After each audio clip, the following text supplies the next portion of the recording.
Hi, guys. We're now going to talk about television. Um, this is a very long lecture. It's probably going to be in two parts, mainly because it's a very big topic. And honestly, every time I go through this presentation, which I've been doing quite a lot in the last few days, I think of more things to add. So there comes a time when we just need to stop. I know some of you are not very interested in history things. There's not going to be a whole ton of history in here of the medium. Others have commented from time to time, I guess, particularly on one or two of the survey responses I saw, that some of this material might belong in. I think there's a mass communications course some of you have taken, are going to take. And I might be overlapping a little bit, and I apologize. So I guess if you see history things and you think you know it already, get through it as fast as you can. But in my opinion, the more you understand about the background of something and where it came from, the better you in the path it's on. You need to understand, I guess you could say, the path it's on. I'm trying to give you the best understanding of the path that I possibly can. It may be the only time in your education or your careers that you are exposed to some of these things. And I'm hoping it will stick with you and maybe be helpful to you as you move forward in your careers, and particularly if you'll be dealing with media, buying it or selling it or planning it or running it or whatever you're doing. So, the overall message is that television or TV is very much in flux. I think more than any of the other traditional media, television has got the most changes going on around it, within it, of any of the other alternatives. It might be because it's the biggest. I mean, it has been, I think you could say, the king or queen of the media business, really almost ever since it arrived on the scene in a major way after World War II. It's just grown and grown and grown and grown and had such a big, sharp part of the pie all to itself, primarily because it's the best, most complete impression. It's the most, another way to say it is it's the most persuasive media type. And also, the content on it is the most engaging, right? Video content, movement site, etc. Although I would suggest that it's primarily a visual medium. And I want you to keep in mind as you think about TV creative that if it doesn't work visually, it doesn't work. In fact, a tip we used to tell people on my ad agency days was to evaluate a TV commercial maybe the second or third time you see it, turn the sound off and watch it and see if you still get the key message. But there's so many advances in technology, in hardware, the introduction of the internet, and lots of other things have had effects on content and programming, have had dramatic effects on viewing habits. And this thing called television, which used to primarily be 3 or 4 TV networks, ABC, CBS, NBC, and then Fox and local TV stations, is now just a plethora of different options and programs and choices, thousands of choices, as I know you guys all know. An advertiser used to be able to do something called roadblock, do a roadblock, which meant that you bought all 3 of the major networks around the same time on the same night and ran your ad. And if you did that, you were guaranteed to get something like 60, 70, 80% of U.S. households watching your ad on one night. So that's a roadblock.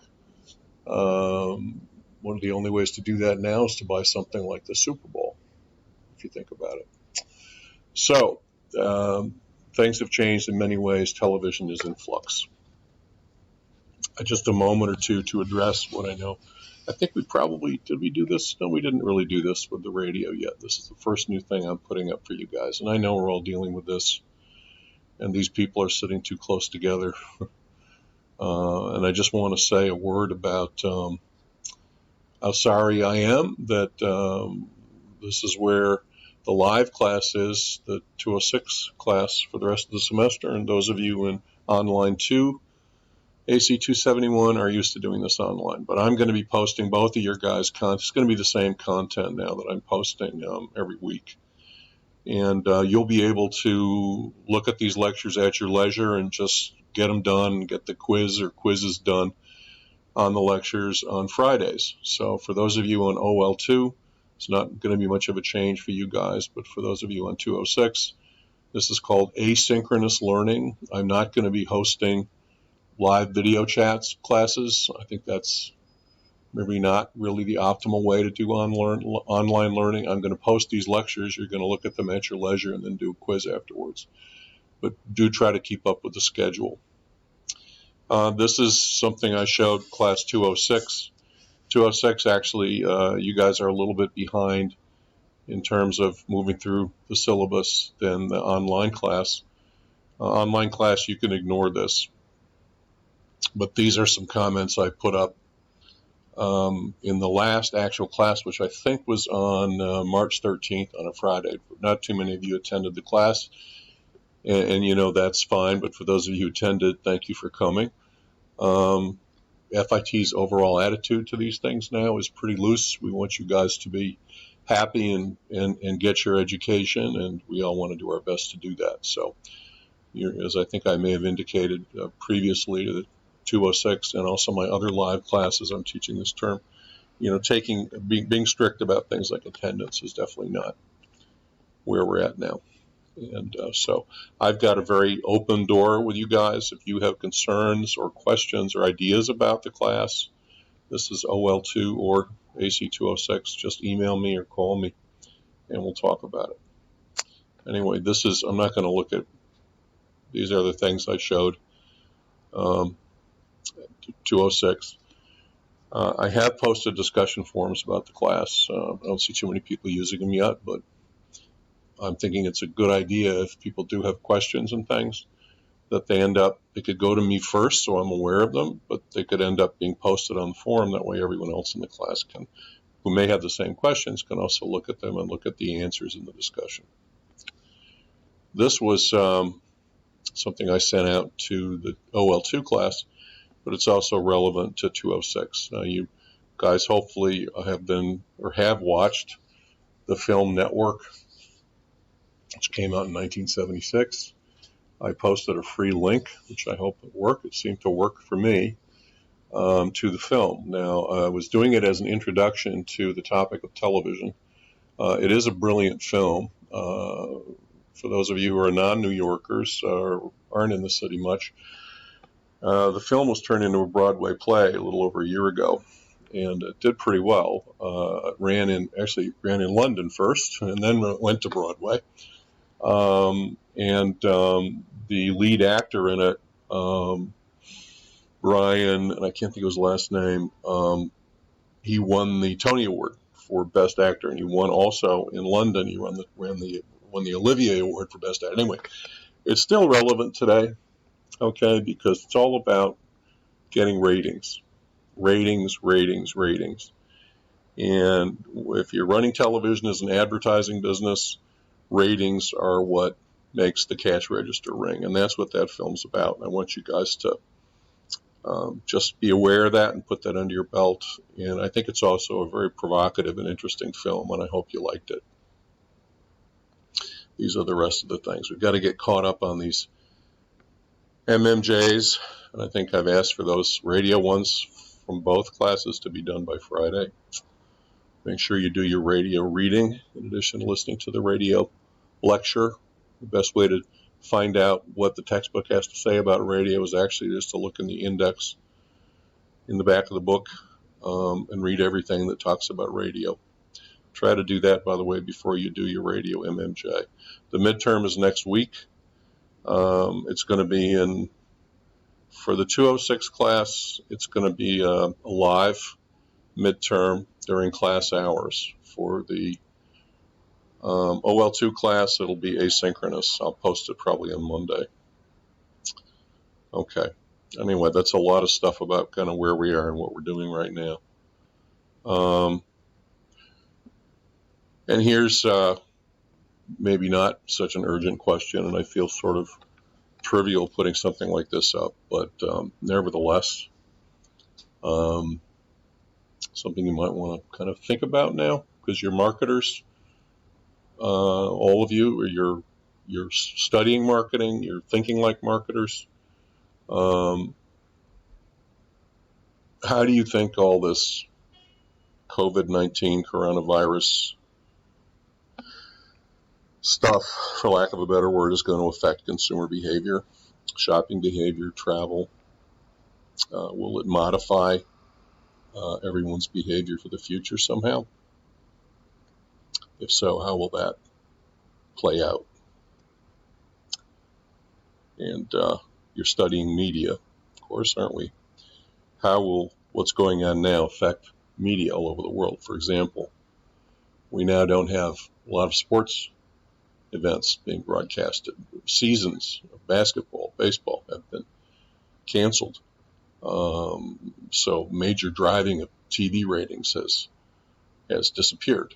And also, sports is one of the only left appointment viewing types of content. You want to watch it while it's happening. And that's not the case with most entertainment these days available on TV. So how will that? Also, let's think about out of home and how many people are traveling on the roads and how many people are in Times Square. I mean, all these advertisers spending all this money to reach all these people on the go aren't reaching many people anymore. How does that affect out of home? And is advertising spending going to really dry up quite a lot this year? I know predictions are that it's going to be down. I'm not sure anybody really knows how much yet. Anyway, these things are affecting our lives, and of course that is more important than anything else, and our families, and that is more important than anything else. But these things will also have an effect on our business, and I just want you guys to be aware of that.